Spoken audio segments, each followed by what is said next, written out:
Friends, as you can see, the new custom fork with the correct geometry for the Trek 8500 build, sponsored by Just Us Coffee Roasters, has arrived. And you'll have to excuse that the bike is back on 2 wheels already, which happened off camera. I was just a little excited for something that we've been waiting for more than a year and a half to arrive. I needed to see it together. But I will extend that same courtesy to you because we are gonna have to take it back apart, so.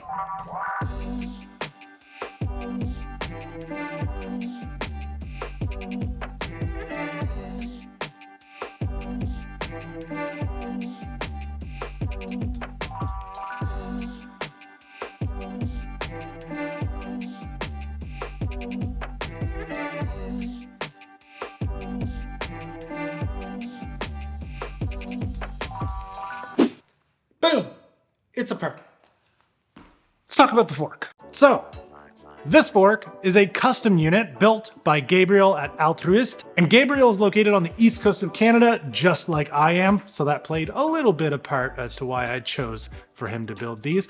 Also, the way Gabriel builds things, like this style, the way he segments things, was kind of fitting to exactly the look that I wanted. The coolest 90s mountain bikes to me are Klein attitudes, and the forks kind of look like this, which is why I kind of thought this style of Gabriel's would be cool, because it's close enough to be inspired by, but different enough that it's ours. It's for our Trek 8500 build. And then I think mildly cooler than that, as a nod to Klein and Trek, Trek actually bought Klein in 1995. So having a Klein style, like inspired by style fork, on a Trek actually kind of makes sense.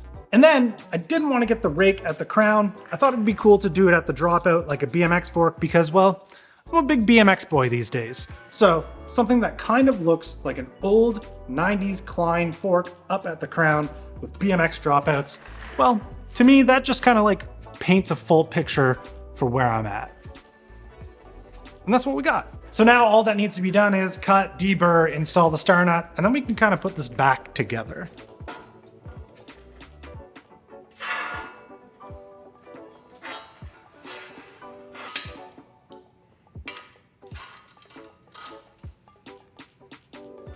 Now, you'd be forgiven for expecting the Nitto bull moose bars to go back on this, but I fear they might be a little harsh with this heavier duty steel fork on there.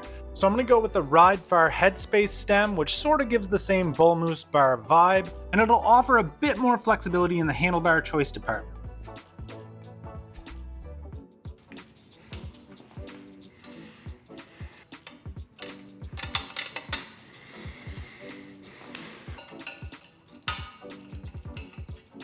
And for handlebar choice, I went with the Alloy Far ST Super Risers, which are 820 millimeters wide, 50 millimeters of rise.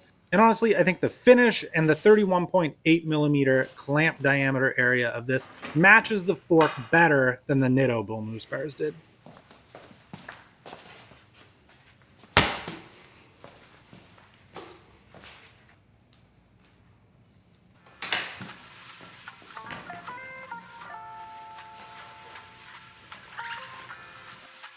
Now, this is the part where you make a cup of coffee and stare at it.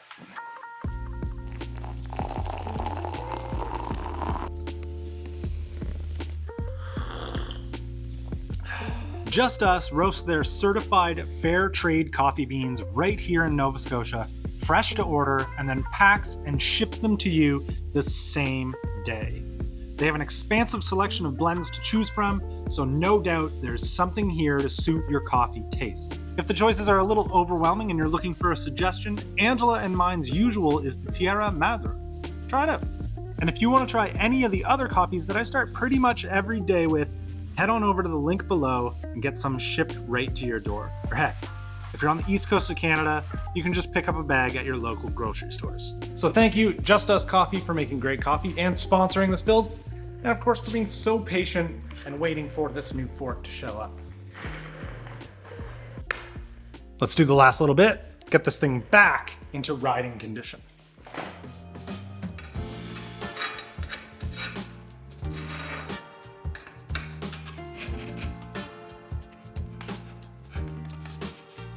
just gonna go ahead and use these leftover Poseidon lock-on grips. I just don't have anything else here right now.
So finally, after I'm pretty sure 2 years, the Trek 8500 finally has the silhouette, finally sits the way I always dreamed that it would. The front end's not like 4 inches higher than it's supposed to be. Seat angle's much better. Bars at a good spot. Very much inspired by Scribblane's journal. If you don't follow him on Instagram, I suggest you do. A lot of bikes that look like this. These bikes are a lot of fun. I can finally stop thinking about how I want this bike to sit and handle and look, and actually start putting the appropriate parts on it to make it mwah. And that'll involve finally opening this box, which was purchased for me by my friend Dan Prather, kind of a little while back, purely for something like this. So if you're loving the resurgence of this build, make sure you're subscribed so that you don't miss what, what this is. Ooh. If you're interested in using some of the tools that I used in this video for this build, check out the part tool links below. They're all kind of broken down for you there. If you're interested in some of the parts that I used for this, they're also linked below. All of them are affiliate links. If you purchase through them, it helps the channel. And last but not least, thank you so much, Just Us Coffee Roasters, for sponsoring this build. It's really, it's coming together.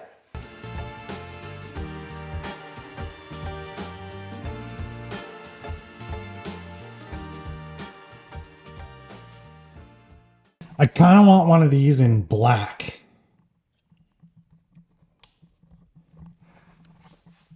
Does anyone have one?